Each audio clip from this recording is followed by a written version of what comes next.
رمضان مہربان، رمضان مہربان۔ الحمد للہ رب العالمین والصلاة والسلام علی سید الانبیاء والمرسلین،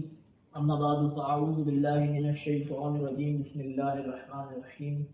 مولاي صلی وسلم دائما ابدا علی حبیبک خیر الخلق کلہم۔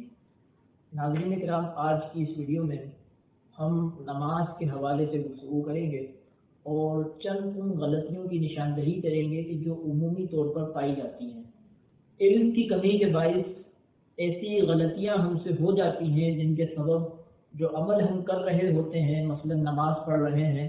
تو نماز ہماری یا تو ادا نہیں ہوتی یا جس طرح ادا ہونی چاہیے اس انداز سے پوری نہیں ہوتی۔ تو آج کی اس ویڈیو میں ہم چند ایسی عمومی غلطیوں کو بیان کریں گے کہ جو عام طور پر ہمیں لوگوں کے اندر نظر آتی ہیں۔ تو اس ویڈیو کے دو مقاصد ہیں، ایک تو یہ ہے کہ غلطیوں کی اصلاح ہو جائے، اور دوسرا یہ کہ اگر غلطی ہو جائے تو ہمیں معلوم ہو کہ اس کی اصلاح کیسے کرنی ہے، اس کو درست کیسے کرنا ہے۔ سب سے پہلی غلطی جو عمومی طور پر ہمیں نظر آتی ہے وہ یہ ہے کہ لوگ نماز کے اندر بسا اوقات میلا لباس پہن کر یا اس طرح کا لباس پہن کر کہ جو عمومی طور پر ہم کسی دعوت میں کسی شادی میں نہیں استعمال کرتے، تو ایسے لباس پہن کر لوگ جو ہے وہ مسجد میں آ جاتے ہیں، یعنی نماز کو گویا کہ اہمیت نہیں دیتے کہ اس کے لیے تیاری کی جائے، میلا لباس بدبو والا لباس پہن کر مسجد میں آ جاتے ہیں۔ یہ نماز کے آداب کے خلاف ہے اور یہ درست بات نہیں ہے۔ ہونا یہ چاہیے کہ جب ہم مسجد میں آئیں، نماز میں کھڑے ہوں تو صاف ستھرا لباس پہن کر جو ہے وہ مسجد میں داخل ہوں، صاف ستھرے لباس کے اندر، اچھے لباس کے اندر جو ہے وہ نماز ادا کریں۔ قرآن پاک میں اللہ تبارک و تعالیٰ ارشاد فرماتا ہے، یا بنی آدم خذوا زینتکم عند کل مسجد، اے آدم کی اولاد اپنی زینت لے لو مسجد میں داخل ہوتے وقت، یعنی جب مسجد میں داخل ہو تو زینت اختیار کرو۔ تو اس کی آیت مبارکہ کے تحت لکھا گیا، مفسرین نے بیان کیا کہ زینت لے لو سے مراد یہ کہ خوب صاف ستھرے ہو کر اچھے لباس میں جو ہے اچھا لباس پہن کر مسجد میں آؤ، اچھا لباس پہن کر جو ہے وہ نماز پڑھو۔ اور ہم اپنے اخلاق کی طرف دیکھتے ہیں تو وہ بھی قیمتی لباس کے اندر، عمدہ لباس کے اندر جو ہے نماز جیسی عبادت کو ادا کیا کرتے تھے۔ حضرت امام اعظم ابو حنیفہ رحمۃ اللہ تعالی علیہ کے حوالے سے ملتا ہے کہ آپ ہر تہجد میں یعنی روزانہ عمدہ اور بیش قیمت لباس زیب تن کیا کرتے تھے، عمدہ قمیض، عمدہ عمامہ، عمدہ چادر پہن کر جو ہے وہ نماز ادا کیا کرتے تھے۔ اور یہاں تک بیان ہوا کہ اس کی قیمت اس لباس کی، اس عمامے کی، اس چادر کی قیمت جو ہے 1500 درہم تھی۔ اس سے معلوم ہوا کہ نماز کے لیے لباس مخصوص کر دینا اور عمدہ لباس کے اندر نماز پڑھنا یہ بھی ایک اچھا عمل ہے جو کہ ہمارے بزرگوں سے چلا آ رہا ہے۔ حضرت عبداللہ بن عمر رضی اللہ تعالیٰ عنہ نے ایک بندے کو دیکھا کہ معمولی کپڑوں میں نماز پڑھ رہا ہے، یعنی ایسے کپڑوں میں نماز پڑھ رہا ہے کہ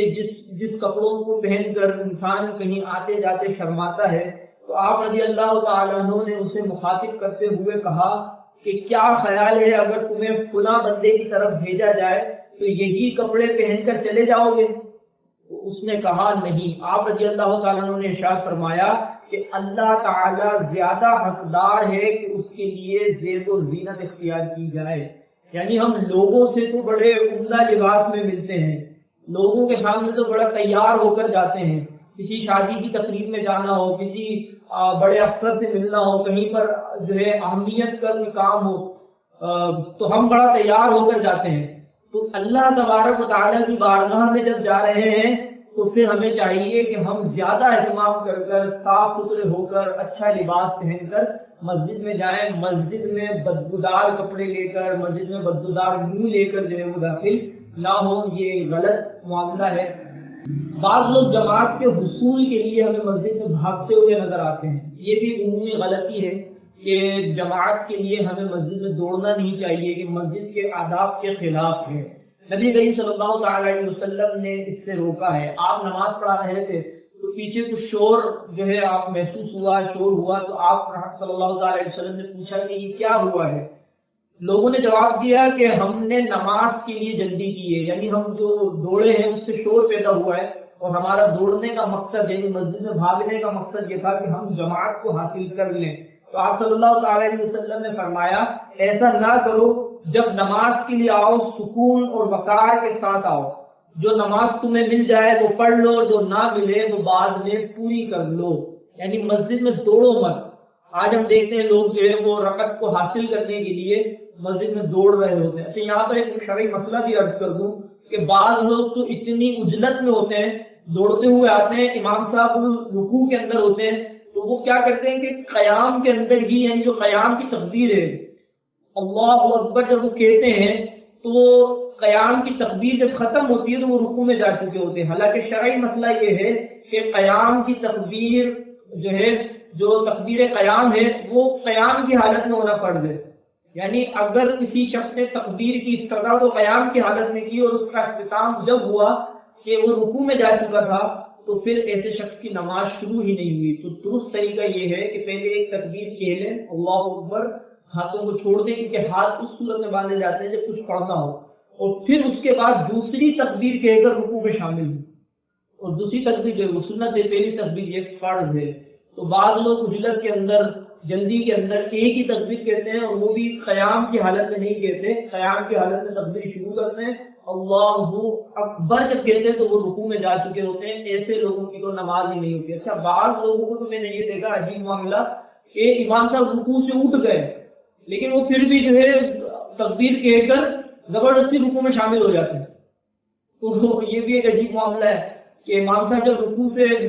جو ہے وہ منتقل ہو چکے ہیں قومے کی طرف تو اب رکوع میں کر کے دل کو بہلانے میں کہ ہمیں رکعت مل گئی ہے، یہ بڑا ہی ایک عجیب معاملہ ہے، لوگ اس میں بھی ہمیں مبتلا نظر آتے ہیں۔ تو درست طریقہ یہ ہے کہ سکون وقار کے ساتھ مسجد میں چلا جائے، مسجد کے آداب کا خیال رکھا جائے، مسجد میں دوڑنا آداب مسجد کے خلاف ہے۔ اسی طریقے سے ایک عمومی غلطی ہمیں یہ نظر آتی ہے کہ بعض لوگ نمازی کے آگے سے گزرنے کے گناہ کو ہلکا سمجھتے ہیں اور بس تھوڑا تھوڑا کر کے نمازی کے آگے سے گزر جاتے ہیں۔ آپ بھی جو میری ویڈیو دیکھ رہے ہیں آپ نے بھی اکثر مسجد میں دیکھا ہوگا کہ نمازیوں کے آگے سے گزرنا ایک عمومی بات بنتی جا رہی ہے، ایک عام غلطی بنتی جا رہی ہے۔ تو لوگوں کو چاہیے کہ نمازی کے آگے سے گزرنے سے بچیں کہ یہ سخت گناہ ہے۔ نبی کریم صلی اللہ تعالی علیہ وسلم نے اس کی شدت بیان کرتے ہوئے، اس گناہ کی شدت بیان کرتے ہوئے فرمایا کہ اگر نمازی کے سامنے سے گزرنے والا جانتا کہ اس کا کتنا بڑا گناہ ہے تو اس کے سامنے سے گزرنے پر 40 سال تک وہیں کھڑے رہنے کو ترجیح دیتا۔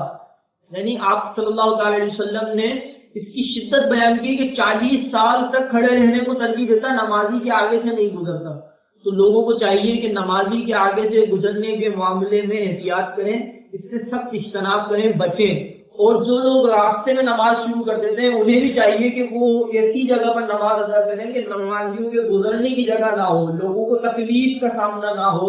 تو یہ بھی ایک پہلو ہے کہ جو عمومی طور پر جو ہے ہمیں نظر آتا ہے کہ لوگ اس کی احتیاط نہیں کرتے۔ اس کے علاوہ ایک غلطی نماز کے حوالے سے ہمیں نظر آتی ہے کہ لوگ کف ثوب میں مبتلا ہوتے ہیں، یعنی کپڑے کو موڑنا۔ کف ثوب کا معنی ہے کپڑے کو موڑنا، اڑوسنا، شلوار کو جو ہے نیفے کی جانب سے اوپر موڑ لیتے ہیں، اسی طرح پینٹ کے جو پائچے ہوتے ہیں اسے جو ہے وہ موڑ لیتے ہیں، اسی طریقے سے جو ہے آستین چڑھا لیتے ہیں بعض لوگ جو ہے۔ تو یہ سب کف ثوب کے زمرے میں آتا ہے اور نماز کے اندر اس کی اجازت نہیں ہے۔ اب پینٹ کو چاہے اوپر کی طرف موڑا جائے چاہے اندر کی طرف موڑا جائے، دونوں کی اجازت نہیں ہے۔ تو بعض لوگ اس غلطی کے اندر ہمیں مبتلا نظر آتے ہیں، اس کی وجہ وہ بیان کرتے ہیں کہ ٹخنے نماز کے اندر نظر آنا ضروری ہے۔ تو ٹخنے نماز میں نظر آنا یہ بہت اچھی بات ہے، یہ ایک اچھا عمل ہے کہ ٹخنوں سے اوپر جو ہے وہ ہماری پینٹ وغیرہ لباس، ہماری پینٹ شلوار جو بھی ہم پاجامہ وغیرہ پہنتے ہیں تو اس کا ٹخنوں سے اوپر ہونا اچھی بات ہے، لیکن اس کو موڑ لینا یہ درست نہیں ہے ٹخنے ظاہر کرنے کے لیے کہ یہ جو ہے وہ گناہ کا باعث ہوگا اور اس صورت میں نماز واجب الاعادہ ہوگی۔ تو آستین موڑنا،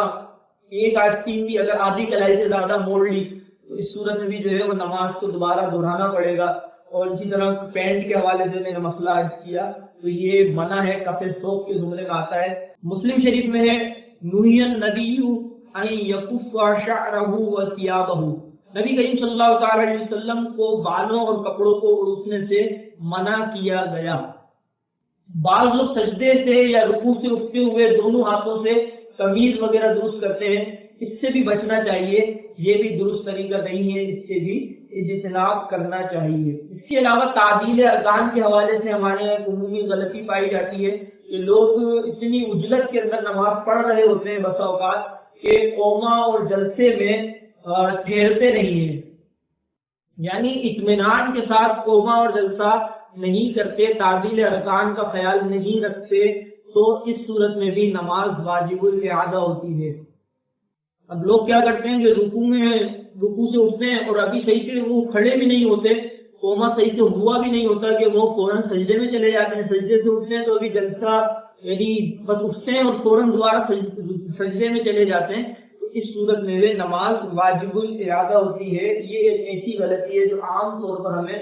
نظر آتی ہے، تو لوگوں کو چاہیے کہ وہ اطمینان کے ساتھ نماز ادا کریں، اور جب قوما کریں تو سیدھا کھڑے ہوں، آدھا کو ڈھیلا چھوڑ دیں، اور پھر کچھ دیر رک کر یعنی ایک سبحان اللہ کی مقدار ٹھہر کر پھر جو ہے وہ سجدے کی طرف جائیں، اور پھر سجدے سے جب اٹھیں تو جلسے میں بالکل سیدھے بیٹھ جائیں، پھر اس کے بعد دوسرا سجدہ کریں۔ اگر جان بوجھ کر ایسی نماز ادا کری تھی عجلت کے اندر کیونکہ تعدیل ارکان کا خیال نہیں رکھا گیا، تو اس صورت میں نماز واجب الاعادہ ہوگی، ایسی نماز کو دوبارہ پڑھنا لازم ہوگا، نماز کو دہرایا جائے گا۔ سجدے کے حوالے سے بھی ایک غلطی ہمیں نظر آتی ہے کہ بعض لوگ سجدے کے اندر پاؤں جو ہے وہ ہوا میں اٹھا دیتے ہیں، اور بعض لوگ جو ہے وہ انگلیوں کو الٹی جانب سے موڑ دیتے ہیں، یعنی جس طریقے سے انگلیوں کا پیٹ زمین پر لگنا فرض اور واجب کے ضمن آتے ہیں، یعنی پاؤں کی 10 انگلیوں میں سے ایک انگلی کا پیٹ زمین پر لگنا یہ فرض ہے، اور ہر پاؤں کی 3 انگلیوں کا پیٹ زمین پر لگنا یہ واجب ہے، اور 10 کی 10 انگلیوں کا قبلہ رخ ہونا یہ سنت ہے۔ تو بہت سارے لوگ اس مسئلے کے اندر بھی احتیاط نہیں کرتے، اور وہ کیا کرتے ہیں کہ پاؤں جو ہے وہ الٹی جانب موڑ دیتے ہیں،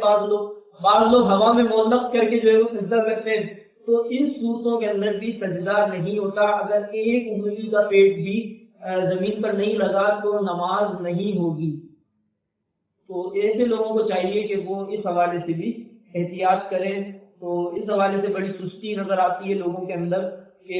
علم کی کمی نظر آتی ہے، اور لوگ جو ہے وہ سجدے کے اندر سجدہ درست طریقے سے ادا نہیں کرتے، جس کے باعث نماز یا تو واجب الاعادہ ہوتی ہے یا پھر جو ہے وہ نماز ہوتی ہی نہیں ہے۔ تو لوگوں کو چاہیے کہ نماز کے آداب اور مسائل کا خیال رکھیں۔ اس کے علاوہ بہت سے ایسے مسائل ہیں جن میں ہمیں اغلاط نظر آتی ہیں لوگوں کی جانب سے، کہ علم کی کمی کے سبب سے بہت ساری غلطیاں کر رہے ہوتے ہیں، اور بسا اوقات کیا اکثر اوقات کہ جب غلطی کر رہا ہوتا ہے انسان تو اس کی اگر کمی علم کی کمی، اس کی وجہ اگر علم کی کمی ہے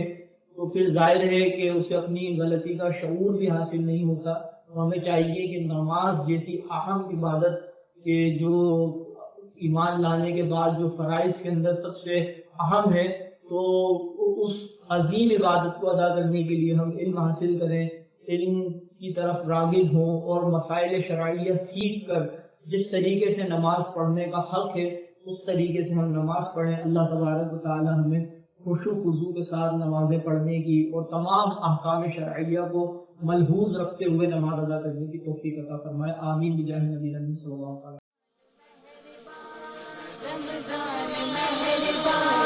رمضان مہربان، رمضان